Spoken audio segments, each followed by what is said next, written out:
हवा में बारूद घुल चुका है। बहुत बड़ी तबाही के कयास इसलिए लगाए जा रहे हैं क्योंकि अमेरिका भी ईरान को सबक सिखाने का मन बना चुका है। ये सब कुछ ऐसे वक्त में हो रहा है जब ईरान में इस्लामिक रिपब्लिक के अंत की बातें कही जा रही हैं।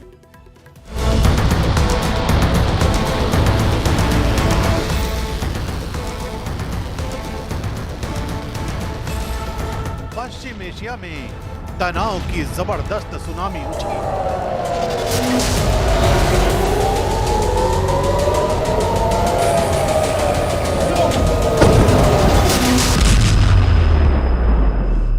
दुनिया के अखबारों और मीडिया में ईरान को लेकर अमेरिका के रुख की खबरें लगातार पब्लिश हो रही हैं और ऐसा इसलिए क्योंकि अमेरिका की सैन्य मशीनरी अब पोजीशन ले चुकी है।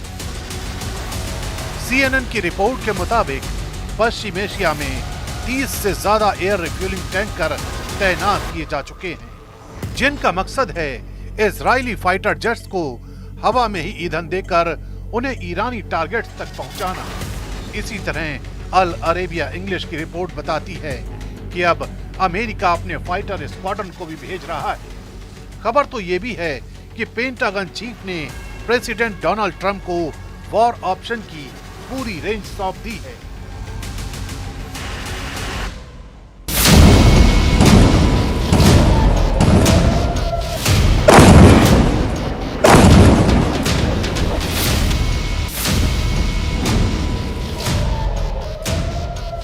इसी बीच अमेरिका में खुफिया जानकारी देने वाली वेबसाइट एक्सियोस ने बड़ा दावा किया है।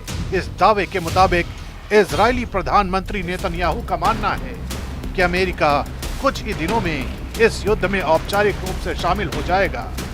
यानी अमेरिकी आसमान से गिरने वाली मदद अब सिर्फ सपोर्ट नहीं होगी बल्कि युद्ध का एक निर्णायक हिस्सा बनने जा रही है। इसी बीच इजराइल ने एक और बड़ा खुलासा किया है।